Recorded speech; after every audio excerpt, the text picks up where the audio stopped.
đời đời. Quyền cai trị của Chúa tồn tại từ thế hệ này qua thế hệ kia. Đức Giê-hô-va nâng đỡ mọi người sa ngã và vực dậy mọi kẻ ngã lòng. Con mắt muôn vật đều ngưỡng trông Chúa. Chúa ban cho chúng thức ăn đúng kỳ. Chúa mở rộng tay Ngài làm thỏa nguyện mọi loài sinh vật. Hãy dâng lên Cha muôn lời chúc tán. Vua, giờ này xin mời thầy chúng ta sẽ cùng dâng lên Chúa bài thánh ca Giê-xu vua trị vì.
Ý lạy Chúa là Đức Giê-hô-va của chúng con, Ngài là đấng muôn thu không đổi thay, Ngài là đấng đang ở cùng chúng con, luôn ở cùng chúng con và bảo vệ chúng con, luôn ban cho chúng con sự bình an. Chúa, chúng con ngợi khen Chúa buổi tối ngày hôm nay, Ngài cho chúng con được ra mắt Chúa, để chúng con được thờ phượng Chúa, hát ngợi khen Chúa và tôn vinh Chúa.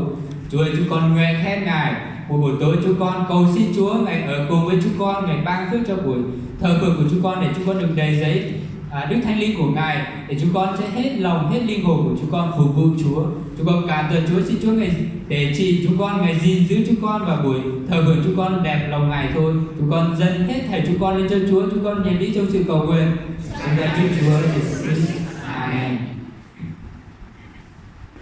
Xin chúng ta cùng cùng giơ cánh tay của mình lên để chúc tụng Giê-hô-va Đức Chúa Trời của chúng ta là đấng vĩnh hằng, đáng ca ngợi vinh quang của Ngài, danh vượt lên trên mọi lời chúc tụng và ngợi ca.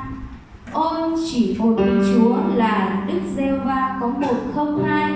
Chúa đã dựng nên các tầng trời và trời của các tầng trời cùng toàn thể cơ binh của chúng, đất và mọi vật trên đất, biển và muôn vật dưới biển. Chúa bảo tồn các cơ binh ấy và cơ binh trên tầng trời đều thờ phượng Ngài.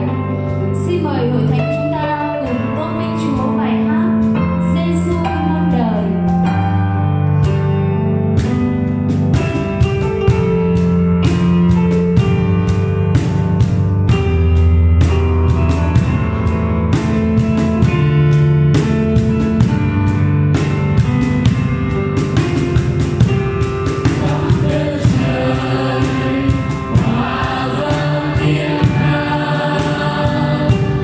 Chúa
là Đức Chúa Trời hàng sống, là vua đời đời, đấng rúng động khi Ngài nổi giận.